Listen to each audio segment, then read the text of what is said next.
vous allez bien? Aujourd'hui on se retrouve pour une nouvelle vidéo, il va s'agir d'un point lecture. Je vais vous parler de Blacklisté écrit par Cole Gibson, publié chez les éditions Hugo Roman. Je tiens à remercier la maison d'édition de m'avoir envoyé ce livre grâce au partenariat avec le blog de ninong.com. Et du coup vous allez pouvoir très prochainement retrouver ma chronique écrite sur le blog de ninong.com. Et donc si vous êtes intéressé, il faut aller là-bas pour jeter un coup d'œil. De quoi parle ce roman? Ici nous allons suivre une jeune adolescente qui s'appelle Regan, qui a 17 ans et qui a tout pour elle. Elle est populaire, elle a des amis sur qui compter, elle a des garçons qui s'intéressent à elle, elle est assez riche, enfin du moins ses parents sont assez riches et ils peuvent la gâter comme elle a envie. Elle a tout ce qu'une adolescente de son âge pourrait rêver d'avoir, jusqu'au jour où elle arrive au lycée et qu'elle retrouve tous ses messages Facebook ou ses SMS placardés sur tous les casier de l'établissement. Et malheureusement pour elle, ces messages là étaient assez méchants. Elle était en train de casser une ou deux personnes, enfin vous voyez de quoi on parle. Il nous est tous arrivé dans notre vie de parler en mal sur quelqu'un parce qu'on est sous le coup de la colère ou même parce qu'on en a envie. Ça arrive à tout le monde, mais malheureusement pour elle, tous ces messages se retrouvent placardés sur les casiers de l'établissement et donc tout le monde peut voir ce qu'elle pense. Du coup, en une seconde, la vie de Regan bascule de l'autre côté de la ligne. Elle va commencer à connaître l'enfer et du coup, tous les lycéens de son lycée vont commencer à se moquer d'elle, à l'insulter, à se venger puisqu'ils découvrent enfin le vrai visage de Regan, cette fille populaire qui avait tout pour elle, qui était populaire, qui était belle. Voilà, ils la découvrent enfin, ils découvrent son vrai visage et ils ont envie de se venger. Du coup, dans la panique, Regan va essayer de retrouver ses meilleurs amis.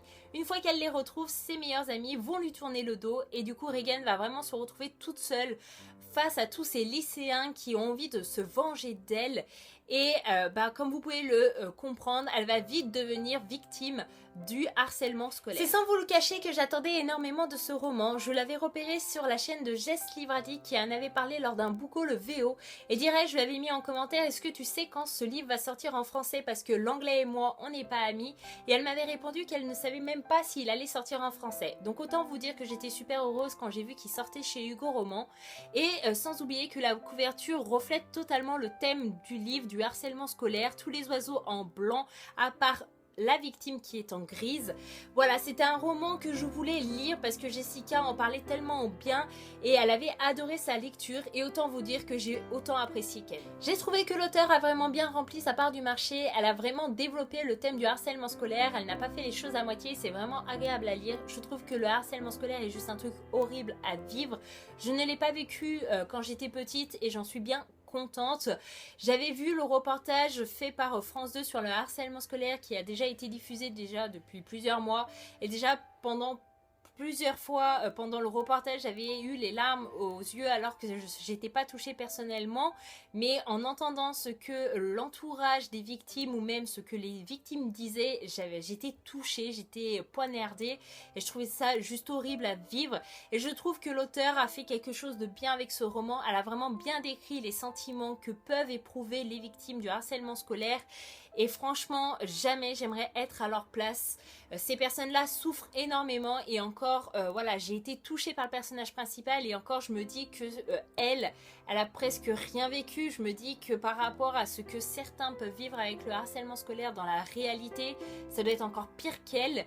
J'ai déjà été touchée par l'histoire de Regan, alors imaginez avec les personnes dans la réalité, c'est juste horrible. Jamais j'aimerais vivre le harcèlement, que ça soit scolaire ou même en amitié ou en amour dans le futur, hein. Jamais j'aimerais le vivre.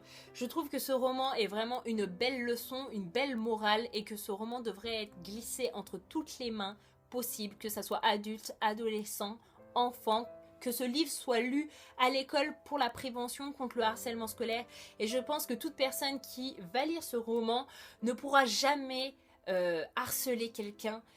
À moins qu'il n'ait pas de cœur. Franchement, après avoir lu ce roman, je me dis mais faut faire vraiment attention à ce qu'on peut dire à certaines personnes parce que ça peut les blesser au plus haut point et c'est juste horrible de faire du mal comme cela. Et je pense que toute personne qui lira ce roman en ressortira plus grand et beaucoup plus tolérant. Et voilà, franchement, si vous avez l'occasion de l'acheter ou de l'emprunter, jetez-vous dessus, lisez-le. vous en sortirez largement plus tolérant. Et voilà, on est en 2015, on peut plus laisser souffrir les gens comme ça à cause du harcèlement scolaire. Il faut vraiment faire bouger les choses et en finir avec ça. Et voilà, mon point lecture est enfin terminé. Je sais, j'ai été un petit peu brouillon, mais je suis désolée, j'ai tellement été touchée par cette histoire et je suis tellement touchée par les victimes du harcèlement scolaire que c'est difficile de mettre des mots là-dessus. En plus, j'ai fini ce roman hier et donc les idées viennent comme ça un petit peu dans ma tête, c'est un peu brouillon. En tout cas, j'espère que je vous aurai convaincu à lire ou au moins emprunter ce livre. Enfin, empruntez, achetez-le et lisez-le surtout, c'est très important. On peut plus laisser le harcèlement scolaire faire des victimes en 2015, ça devient juste horrible. Et en tout cas, je vous remercie d'avoir regardé jusqu'ici et je vous dis à bientôt dans une prochaine vidéo. Bye bye.